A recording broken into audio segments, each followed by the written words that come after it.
I am utilizing the Bit Integrations plugin to establish a connection between these two platforms. Let's go to Bit Integration Dashboard. Create integrations. Search and select a trigger SiteOrigin. Now, click on the Fetch button. Go to your contact form and fill it out to retrieve the SiteOrigin.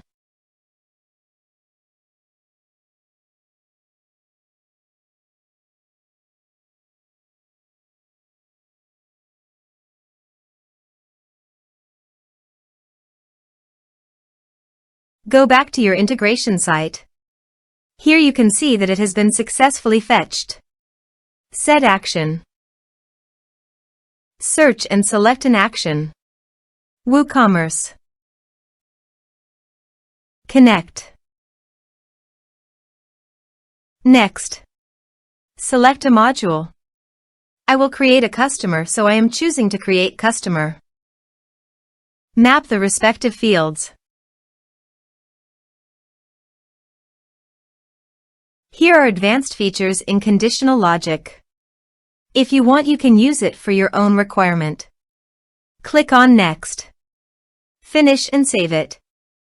Let's submit a form.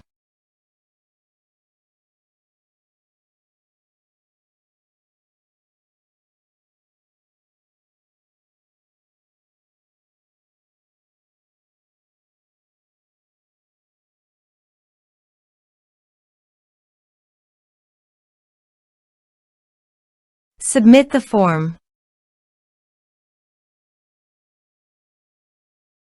Now go to the WooCommerce Customers dashboard. And you can see customer created successfully in the WooCommerce. Thanks for watching.